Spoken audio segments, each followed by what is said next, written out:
Hi friends, എല്ലാവർക്കും സുഖമല്ലേ? അപ്പം നമുക്ക് ഇന്നത്തെ ദിവസം എന്താണെന്ന് നോക്കാം. ഇത് 2 ദിവസം മുന്നുള്ള വീഡിയോ ഉണ്ട്. നമ്മുടെ ഭരണിക്കാവിൽ ഉത്സവം ഉണ്ടായില്ല, അന്നത്തെ വീഡിയോ ഉണ്ടോ ഇപ്പോഴും പോസ്റ്റ് ചെയ്തേ. അപ്പോൾ രാവിലെ എഴുന്നേറ്റു, ചായ കുടിച്ചു, പിന്നെ ഇഡ്ഡലി അമ്മ തലേദിവസം ഇഡ്ഡലിക്ക് അരച്ച് വെച്ചിട്ടുണ്ടായിരുന്നു. അപ്പോൾ ഞാൻ ഇഡ്ഡലി ഉണ്ടാക്കാമെന്ന് വിചാരിച്ചു, ഇന്ന് ഓഫായതുകൊണ്ട്. അപ്പോൾ ഇഡ്ഡലി ഉണ്ടാക്കി. പിന്നെ അതിൻ്റെ കൂടെ എനിക്ക് ഇഡ്ഡലിനേക്കാളും കൂടുതൽ ഇഷ്ടം ദോശയാണ് കേട്ടോ. അപ്പോൾ ഞാൻ ദോശ കൊണ്ട് ഉണ്ടാക്കാമെന്ന് വിചാരിച്ചു. പിന്നെ നമുക്ക് കോമ്പിനേഷൻ അറിയുമ്പോൾ ചട്നിയാണല്ലോ. അപ്പോൾ അങ്ങനെ തേക്കാൻ ചട്നി സെറ്റാക്കി കേട്ടോ. വേപ്പിലിട്ടു, മുളകിട്ടു, പിന്നെ അരച്ച ചട്നി ഇട്ടിട്ട് സെറ്റാക്കി. പിന്നെ എനിക്കൊരു അബദ്ധം പറ്റി ഗൈസ്. അതായത് ഞാൻ നല്ല ദോശ എനിക്കിഷ്ടമാണ്. അപ്പോൾ ഞാൻ ദോശ ചുടാൻ വേണ്ടി വെച്ചപ്പോൾ ഒരു ദോശയിൽ വേണ്ടുള്ളൂ നമ്മൾ വലിയ കനത്തിൽ അങ്ങോട്ട് ദോശ ചുട്ടു. പക്ഷെ എന്താ, കരിഞ്ഞു പോയി, നല്ല രീതിയിൽ കരിഞ്ഞു പോയി. എന്നിട്ട് അമ്മ ഒന്ന് ചീത്ത പറഞ്ഞു, അതെടുത്ത് കരിഞ്ഞ ദോശയിലേക്ക് കഴിക്കണമെന്നൊക്കെ പറഞ്ഞു. ഞാൻ വിടുമോ, എനിക്ക് ഭയങ്കര ഇഷ്ടം ദോശ. ഞാൻ എന്ത് ചെയ്തു, അതെടുത്ത് കഴിച്ചു. അതിൻ്റെ കൂടി തലേ ദിവസത്തെ മീൻകറി ഉണ്ടായിരുന്നു. അത് കുഞ്ഞായാലും അമ്മ തേങ്ങ അരച്ചിട്ടുണ്ടായിരുന്നേ. അപ്പോൾ അതും ദോശയും പിന്നെ അതുപോലെ തന്നെ നമ്മുടെ ഇഡ്ഡലിയും ചട്നി നല്ല കോമ്പിനേഷനായിരുന്നു.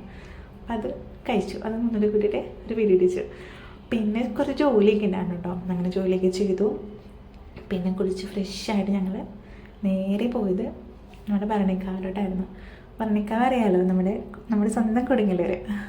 അവിടേക്കായിട്ട് പോയത്. അപ്പോൾ ഉച്ചയ്ക്കൊന്നും കഴിച്ചില്ല, വിശപ്പുണ്ടായിരുന്നില്ല ശരിക്കും. ചൂടായതുകൊണ്ട് കുറേ വെള്ളം കുടിച്ചു. അപ്പം അങ്ങനെ വയറിറങ്ങിയോണ്ട് ഉച്ചയ്ക്കൊന്നും കഴിച്ചില്ല. പിന്നെ നമ്മൾ അമ്പലത്തിൽ പോയി. അവിടെ കോമരംതുള്ളിൽ ഒരുപാട് ഉണ്ടായിരുന്നു കേട്ടോ. അപ്പോൾ അതൊക്കെ കണ്ടു. നല്ല തിരക്കുണ്ടായിരുന്നു.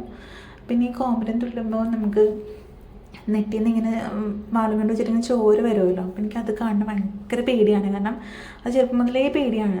അച്ഛനുള്ളപ്പോഴാണെങ്കിലും പോകുമ്പോൾ ഞാൻ പേടിച്ച് മാറി നിൽക്കും. അല്ലെങ്കിൽ ചിലപ്പോൾ ഞാൻ തലയിറങ്ങി വീഴും ഒരു 10 മിനിറ്റൊക്കെ നിന്നാൽ, ഈ ബ്ലഡ് വന്നാണ്ട്. പക്ഷെ എനിക്ക് ഇഷ്ടമാണ്, പക്ഷെ പേടിയുണ്ട്. പിന്നെ അങ്ങനെ നടന്നിട്ട് അവിടെ കുറേ ഉണ്ടായിരുന്നു ഇങ്ങനെ കോമരം തുള്ളൽ. അങ്ങനെ കുറേയൊക്കെ കണ്ടു തന്നു. പിന്നെ അവിടെ ഒരു പ്രധാനപ്പെട്ടൊരു ചടങ്ങാണ് ഞാൻ നിങ്ങളെ കാണിക്കാം കേട്ടോ. അതായത് അവിടെ ഇങ്ങനെ പഴം, അതിൽ എണ്ണ, ഇതിങ്ങനെ എറിഞ്ഞ് നമ്മൾക്ക് തരും. അതായത് ഒരു 3-4 ചേട്ടന്മാരിങ്ങനെ വിളക്കിൻ്റെ മുകളിൽ കയറിക്കും. എന്നിട്ട് അവർ ആ വിളക്കിൽ എണ്ണ എന്ത് ചെയ്യും, കുപ്പിയിലാക്കിയിട്ട് അടച്ചിട്ട് അത് എറിഞ്ഞ് തരും. അത് കിട്ടുന്ന ആൾക്കാർക്ക് ലക്കാണ്. പിന്നെ അതുപോലെ പഴം എന്ന് പറഞ്ഞാൽ ഒരു കൊലയാണ്. അപ്പോൾ ഒരു കൊല തീരുമ്പോൾ അത് അവർ റീപ്ലേസ് ചെയ്യും, വേറെ കൊലയെടുത്തിട്ട് അങ്ങനെ എറിയും. അതങ്ങനെ ഫ്രണ്ടിലാണ് കുറേ ആൾക്കാരൊക്കെ ഉണ്ടായത്. അപ്പോൾ അവിടെയാണെന്നുണ്ടെങ്കിൽ നമുക്ക് കിട്ടിയാനായിട്ട്, ഞങ്ങൾ ഈ സൈഡിലാണ്. പക്ഷേ ഇവിടെയൊക്കെ എറിയുന്നുണ്ട്, പക്ഷെ കിട്ടിയില്ല. കാരണം ആൾക്കാരിങ്ങനെ ചാടി പിടിച്ച് മേടിക്കും. നിറച്ചും ആൾക്കാരുണ്ട്. നല്ല രസം അത് കണ്ട് നിൽക്കുക. നമുക്ക് കുറേ നേരം ഇങ്ങനെ കണ്ട് നിൽക്കാനായിട്ട് തോന്നി. കാരണം ഓരോ കൊല തീരുമ്പോഴും ഓരോ കൊല എടുക്കുക. അങ്ങനെ അവർ ഇങ്ങനെ പഴം എറിഞ്ഞ് കൊടുക്കും. അങ്ങനെ കുറേ നേരം അത് കണ്ടു നിന്നു. ഭയങ്കര തിരക്കായതുകൊണ്ട് പിന്നെ കുറച്ച് ഞങ്ങൾ പോന്നു. പിന്നെ കച്ചവടക്കാരുണ്ടായാലും അവിടേക്ക് പോയി കുറച്ച് സാധനങ്ങളൊക്കെ മേടിച്ചു. അങ്ങനെ ഒരു 8 മണിയൊക്കെ ആയിട്ടോ തിരിച്ച് വീട്ടിലെത്തി. 8 മണി കഴിഞ്ഞായിരുന്നു.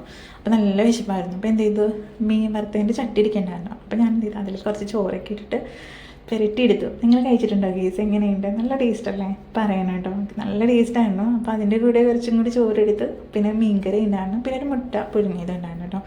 അതിനെ കൂട്ടി കഴിച്ചു. പിന്നെ നാളത്തേക്ക് കൊണ്ടുപോകാൻ വേണ്ടി കുറച്ച് ചിക്കൻ ഇരിക്കുന്നുണ്ടായിരുന്നു ഫ്രിഡ്ജിൽ. 2-3 ദിവസം ഞാൻ മസാല ഇട്ട് വെച്ചിരിക്കുന്നത്. അപ്പോൾ ഞാനെടുത്ത് വറുത്ത് വെച്ചു. പിന്നെ ക്യാബേജും ക്യാരറ്റും കൂടി ചോപ്പ് ചെയ്തെടുത്തു, ചോപ്പറിലിട്ടിട്ട്. പിന്നെ ഒരു 11 മണിയൊക്കെ ആയപ്പോൾ എനിക്ക് ഭയങ്കര ദാഹം. പിന്നെ ഞാൻ എന്ത് ചെയ്തു, കുമ്പട്ടിങ്ങ ഉണ്ടായിരുന്നു, ചെറുതായിട്ട് എറിഞ്ഞിട്ട് പഞ്ചസാരയൊക്കെ ഇട്ടിട്ട് അതും കുടിച്ചു. അപ്പോൾ അത്രയുള്ള വിശേഷങ്ങൾ. അപ്പോൾ വീഡിയോ ഇഷ്ടപ്പെട്ടെങ്കിൽ ഒന്ന് സബ്സ്ക്രൈബ് ചെയ്തേക്കാം കേട്ടോ. നല്ല വീഡിയോ ആയിട്ട് വീണ്ടും കാണാം.